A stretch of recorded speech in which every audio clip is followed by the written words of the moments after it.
वृश्चिक राशि वाले लोगों के लिए तीसरे और चौथे भाव के स्वामी होकर के शनि का गोचर होगा पंचम भाव में।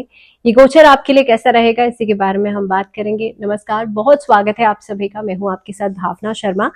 ये सीरीज चल रही है शनि ट्रांजिट की, यानी कि शनि का एक बहुत बड़ा गोचर जो है इस साल में 2025 में होने जा रहा है 29 मार्च को। 29 मार्च को शनि कुंभ से निकल करके मीन में प्रवेश करेंगे। कुंभ उनकी खुद की राशि है, मीन राशि बृहस्पति की है। ये गोचर 29 मार्च को होगा और 29 मार्च को शनि अस्त अवस्था में रहेंगे, क्योंकि 22 फरवरी को अस्त हो गए थे। 31 मार्च को फिर से उदित होंगे शनि, अस्त अवस्था से उदित अवस्था में आएंगे। उसके बाद जुलाई के महीने में रेट्रोग्रेड हो जाएंगे, यानी कि वक्री हो जाएंगे, और ये वक्रत्व की स्थिति रहेगी नवंबर तक। 28 नवंबर को फिर से उदय हो जाएंगे। तो ये एक फेज है जिसमें कि शनि का ये गोचर किस किस तरह से अपनी चाल बदलेगा, करवट बदलेगा, इसके बारे में हम बात करेंगे। और ये आपके ऊपर क्या असर डालेगा, ये जानने वाली चीज है, क्योंकि शनि एक बहुत इंपॉर्टेंट प्लैनेट है। शनि जो है आपके जीवन में आपके कर्मों को दर्शाते हैं, आपके जीवन में अनुशासन कैसा है ये दर्शाते हैं, आपके जीवन में आप कितने प्रयत्नशील हैं इसको दर्शाते हैं, और कई सारी और चीजों को भी दर्शाते हैं। आपके जीवन में नौकरी कैसी है, कितनी स्टेबिलिटी है। लेकिन अब शनि जो है, क्योंकि मीन राशि में आने जा रहे हैं, और मीन राशि में पहले से ही चतुर्ग्रही योग बना हुआ है। सूर्य, राहु, बुध और शुक्र पहले से ही यहाँ पर विराजमान है। जब शनि जाएंगे तो पंचग्रही योग बना देंगे, और एक साथ एक ही राशि में जब वही कई सारे प्लैनेट्स आते हैं ना, तो वो कई सारी चीजों की तरफ इशारा करते हैं। नेगेटिव पॉजिटिव दोनों होंगी, मैं ये नहीं कह रही हूँ सिर्फ एक ही तरफ इशारा करते हैं, लेकिन हाँ, नेगेटिव पॉजिटिव दोनों होंगी। बहुत सारे मिक्स्ड रिजल्ट्स आपको मिलेंगे। अब बहरहाल हम बात कर रहे हैं वृश्चिक राशि वाले लोगों के लिए। तो आप लोगों के लिए देखिए, तृतीय और चतुर्थ भाव के स्वामी है शनि। तृतीय भाव पराक्रम भाव है, चतुर्थ भाव आपके एसेट्स का भाव है, सुख का भाव है, लग्जरीज का भाव है, मदर हाउस भी है। पंचम भाव में ट्रैवल कर रहे हैं आप लोगों के लिए। पंचम भाव में पहले से ही कई सारे प्लैनेट्स हैं। पंचम भाव जो है वो आपके लिए एजुकेशन का हाउस है, रिलेशनशिप्स का, लव रिलेशनशिप्स का हाउस है, और यही घर जो है वो संतान का भाव भी माना जाता है। जब शनि यहाँ पर गोचर करेंगे, अब यहां से बैठ करके सप्तम भाव पर एक दृष्टि, 11वें भाव पर दूसरी दृष्टि, और दूसरे भाव पर तीसरी दृष्टि डालेंगे। दूसरी चीज कि यहाँ पर गोचर आपके रोमांटिक रिलेशनशिप्स को मजबूती देगा। देखिए, इनिशियली फेज में आपको ऐसा लगेगा जैसे ही शनि पंचम पे आएंगे तो आपके अंदर एक ईगोइस्टिक इश्यूज, या ईगोइस्टिक इश्यूज में नहीं कहूंगी, यहाँ पर एक डिसिप्लिनरी चीजें आ जाएंगी। दैट मीन्स आपका पार्टनर आपसे कह रहा है कि बहुत आउट ऑफ द वे जाके चीजें करने की बात कह रहा है, लेकिन आप उस पर हामी नहीं भरेंगे। आप अनुशासन में रहेंगे, आप अनुशासित तरीके से अपने रिश्ते को चलाएंगे और उस पर स्टेबिलिटी भी लेकर के आएंगे। लेकिन पार्टनर को इस वजह से कुछ कंप्लेंट्स हो सकती हैं, जिस वजह से क्वारल्स या लड़ाई झगड़े हो सकते हैं। इनिशियली आपको लगेगा कि शनि का ये गोचर बहुत अच्छा नहीं है, लेकिन believe me, in the long term Shani का ये पंचम भाव में गोचर आपके रिश्तों को मजबूती देगा, आपके रोमांटिक रिलेशनशिप्स को मजबूत बनाएगा। इनफैक्ट इस अवधि में आप देखेंगे, एक लॉन्ग रन में देखा जाए तो आपके पार्टनर्स को आपके और करीब ले आएगा, क्योंकि आप बात कर रहे हैं एक स्ट्रॉन्ग बॉन्ड की, आप बात कर रहे हैं एक लॉन्ग टर्म बॉन्डिंग की। इसके अलावा जब शनि आते हैं पंचम में, तो वो ईमानदारी लेकर के आते हैं। आप लॉयल रहते हैं अपने पार्टनर के लिए। तो एक इस परिस्थिति के हिसाब से भी शनि का यहाँ आना अच्छा रहेगा, और आपके लव रिलेशनशिप में शादी तक की मजबूती आपको देगा। अगर आप किसी रिश्ते में हैं जहां पर आप you're planning for marriage, or either you're not planning for marriage, अगर आप प्लान भी नहीं कर रहे हैं, तो ये मजबूती आपको, ये गारंटी आपको बिल्कुल देगा कि शनि का यहाँ पर आना आपकी शादी करवा सकता है। नौकरी की बात की जाए तो देखिए, आप सफलतापूर्वक अपनी नौकरी बदल सकते हैं। That is first good news I think, कि इस अवधि में अगर अभी तक आप अपनी नौकरी नहीं बदल पा रहे थे, चतुर्थ भाव में थे, शनि ने बहुत सुख पाने के लिए बहुत मेहनत आपने की थी, लेकिन आप पंचम भाव में गोचर, आप सफलतापूर्वक अपनी नौकरी में बदलाव कर सकते हैं, और आपको प्रोत्साहन भी मिलेगा, एक सपोर्ट भी मिलेगा। एंड यू वुड सी, क्योंकि यहां से शनि 11वें भाव पर भी दृष्टि डाल रहे हैं, सप्तम दृष्टि, तो कहीं ना कहीं पे आपके लिए चीजें मजबूती लेकर के आएंगी।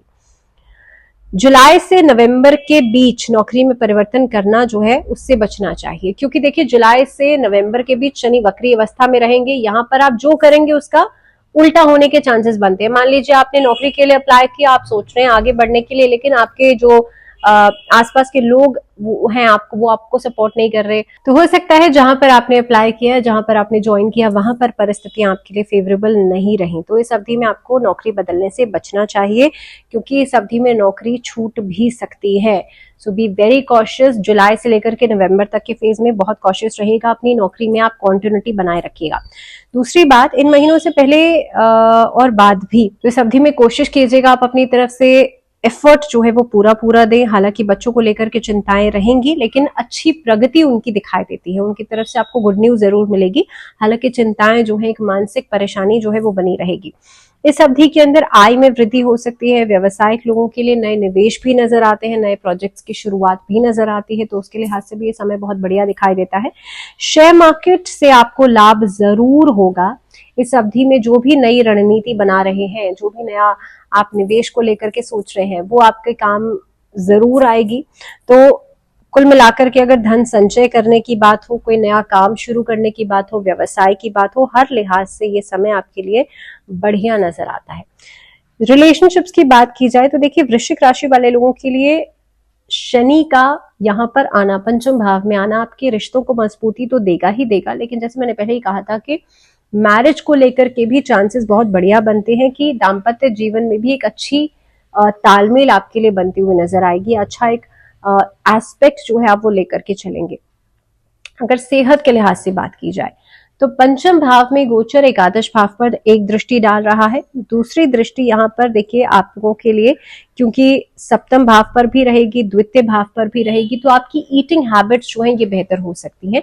सेकेंड हाउस से हम ईटिंग हैबिट्स देखते हैं, तो यहाँ से आपका एक संतुलित आहार लेना शुरू हो सकता है, या आप अपने फिटनेस के लिए बहुत रूटीन या बहुत डाइट प्लान को लेकर के चलेंगे, जिसकी वजह से आपकी जो स्टमक रिलेटेड इश्यूज हैं वो रिजॉल्व रहेंगे, आपकी डाइट कंट्रोल में रहेगी। इस अवधि में अगर ओबेसिटी के शिकार है, मोटापे के शिकार है, तो ओबेसिटी को कंट्रोल किया जा सकता है, तो उसके लिहाज से भी अच्छा समय है। डायबिटीज को कंट्रोल किया जा सकता है, अच्छा समय है।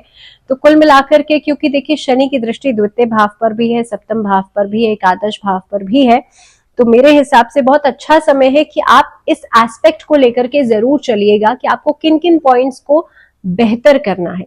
स्टूडेंट्स के लिए अगर बात की जाए तो पंचम भाव, क्योंकि एकेडमिक्स का भी होता है, आपकी शिक्षा का भाव भी है, यहाँ से आप एक प्लानिंग कर सकते हैं। चाहे अगर आप उच्च शिक्षा के लिए सोच रहे हैं, हायर एजुकेशन के लिए सोच रहे हैं, कोई कॉम्पिटिटिव एग्जाम के लिए सोच रहे हैं, तो समय बहुत अच्छा दिखाई देता है। ये पूरा साल भर 2025 आपके लिए कोई कॉम्पिटिटिव एग्जाम को क्लियर करना चाहते हैं, देखिए एकादश भाव पर दृष्टि है, बहुत अच्छा परफॉर्मेंस आपका रहेगा। सेकेंडली, बाहर जाकर के पढ़ाई करना चाहते हैं, 11th हाउस एलिवेशन का हाउस है, आपको एलिवेशन देगा, आपको एक्सपेंशन देगा। दूसरी बात, स्टूडेंट्स इस अवधि में डिस्ट्रैक्शन से बचेंगे, डिस्ट्रैक्ट नहीं होंगे बिल्कुल भी, बल्कि आपका टारगेट क्लियर रहेगा। लेकिन अप्रैल टू मई जब तक राहु यहां से नहीं निकल जाते, तब तक थोड़ा सा कॉशियस जरूर रहेगा, किसी के कहने में आप नहीं चलिएगा, और खासतौर पे अपनी वाणी को ठीक रखिएगा, क्योंकि इस टाइम पीरियड में हो सकता है आपकी, क्योंकि अगर आप टीन एज में हैं, अगर आप उस एज में नहीं है अडल्ट वाली, तो आपकी वाणी, क्योंकि बुध जहां पर नीच के हैं और शनि के साथ हैं, तो शनि आपके कार्मिक अकाउंट को खराब करेगा अगर आपकी वाणी अच्छी नहीं होगी।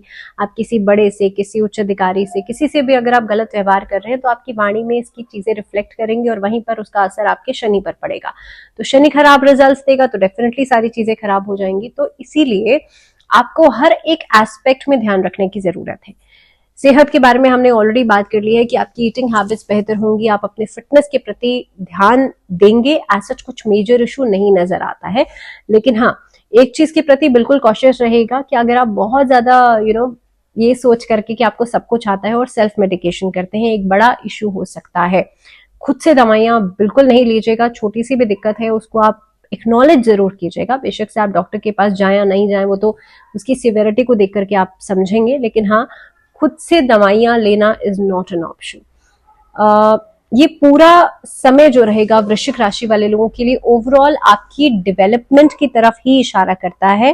तो कुल मिलाकर के शनि का ये गोचर आपके लिए बढ़िया रहने वाला है, लेकिन मई के महीने तक आपको रिस्क लेने से बचना चाहिए। मई के महीने तक, क्योंकि तृतीय और चतुर्थ भाव के स्वामी है शनि, पंचम भाव में गोचर है, एकादश पर दृष्टि है, तो बिल्कुल क्लियर है सारी चीजें आपके लिए, सारी चीजें आगे बढ़ने के लिए है, डेवलपमेंट के लिए है। लेकिन आप अपनी खुद की गलतियों से कहीं ना कहीं पे परेशानी ना उठाएं। इसके लिए क्या करना है, जल्दबाजी नहीं करनी है। शनि वैसे भी स्लो मूविंग है और तृतीय भाव क्योंकि पराक्रम का भाव है, इसलिए जल्दबाजी से बचेगा। जल्दबाजी में फॉल बैक होने के चांसेस बिल्कुल रहेंगे। उपाय के रूप में क्या किया जा सकता है, तो देखिए मंगल का ये साल है, हनुमान चालीसा का पाठ आपको करना है मंगलवार और शनिवार 2 दिन रोज कर सकते हैं, तो उससे बढ़िया और कुछ हो ही नहीं सकता। और अगर आप पैसे को और अट्रैक्ट करना चाहते हैं, पैसा चाहते हैं अपनी लाइफ में, फाइनेंशियल स्टेबिलिटी चाहते हैं, जो मुझे लगता है हर कोई चाहता है, तो भगवान विष्णु को केसर युक्त खीर अर्पित कीजिएगा थर्सडे के दिन। दूसरी रेमेडी, आप ओम नमो भगवते वासुदेवाय इस मंत्र का चांट कीजिएगा डेली, और या फिर कृष्ण महामंत्र का जप कर सकते हैं। तो ये कुछ छोटी छोटी रेमेडीज हैं जो कि आप इस समय के अंदर अपनी डेली रूटीन में इनकॉर्पोरेट कर सकते हैं। इसी के साथ वृश्चिक राशि वाले लोगों के लिए फिलहाल इतना ही, दीजिए इजाजत। वीडियोस अगर आपको सही लगे तो आप चैनल से जुड़े रहिएगा, और अगले वीडियो में बात होगी धनु राशि यानी कि सैजिटेरियंस के लिए कैसा रहेगा ये पूरा समय, क्योंकि शनि का ट्रांजिट है, एक बड़ा ट्रांजिट है। तो फिलहाल के लिए दीजिए इजाजत, जुड़े रहिए चैनल के साथ। अगली वीडियो तक ध्यान रखिए अपना। Stay tune, stay healthy and stay safe. नमस्कार।